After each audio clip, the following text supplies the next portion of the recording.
15 മുതൽ സൗജന്യ യാത്ര എന്ന് പറഞ്ഞാണല്ലോ. ഇപ്പൊ എവിടെയൊക്കെ ടിക്കറ്റ് അല്ല, നിങ്ങളിപ്പോ എങ്ങോട്ടാ പോകാൻ ഉദ്ദേശിക്കുന്നത്? കുന്നമംഗലത്തേക്ക്. ഞങ്ങൾ ടിക്കറ്റ് എടുക്കാൻ ഉദ്ദേശിക്കുന്നില്ല. ഇല്ല ഞങ്ങൾക്ക് സർക്കാർ അധികാരത്തിൽ വന്നിട്ടില്ലല്ലോ. എന്നാ സർക്കാർ പറഞ്ഞിട്ട് 15-ാം തീയതി ദിവസം മുതലാണ് പ്രാബല്യത്തിൽ വരിക പറഞ്ഞിട്ട്. 15 ഡേറ്റ് പറഞ്ഞല്ലേ, 15 മുതൽ സൗജന്യ യാത്ര സ്ത്രീകൾക്ക് എന്ന് പറഞ്ഞതാ. അതിന്റെ അടിസ്ഥാനത്തിലാണ് ഞങ്ങൾ ബസ്സിൽ കയറിയിട്ടുള്ളത്. അധികാരത്തിൽ കയറണം ഞങ്ങൾ നോക്കണ്ട. 4-ാം തീയതി അത് കഴിഞ്ഞിട്ട് അവിടെ അധികാരത്തിൽ കയറണം ഞങ്ങൾ നോക്കണ്ട. 15-ാം തീയതി ഞങ്ങൾക്ക് തരാന്ന് പറഞ്ഞ അവകാശം ചോദിച്ചിട്ടാണ് ഞങ്ങൾ വന്നത്.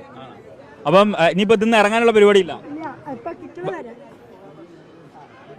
അല്ല പറഞ്ഞതേ, ഈ KC വേണുഗോപാൽ പറഞ്ഞത് നമ്മൾ ഓരോ സ്റ്റോപ്പ് എത്തുമ്പോൾ നമുക്ക് ഇറങ്ങണം തോന്നുമ്പോൾ നമ്മൾ അപ്പൊ പറയും ഞങ്ങൾക്ക് ഇവിടെ ഇറങ്ങണമെന്ന്. സർക്കാർ വരാനുള്ള ഒരു അവകാശം കൊടുക്കണ്ടേ നമുക്ക്? അല്ല, സർക്കാർ അവർ വരാത്ത ഞങ്ങളെ കുറ്റമല്ല. അവർ മത്സരിച്ചിട്ട് അവർ എപ്പോഴാണ് വരുന്നതെന്ന് വെച്ചാൽ വരുന്നോട്ടെ. പക്ഷെ ഞങ്ങൾക്ക് 15-ാം തീയതി തരാമെന്ന് പറഞ്ഞുകൊണ്ടാണ് ഞങ്ങൾ വന്നത്.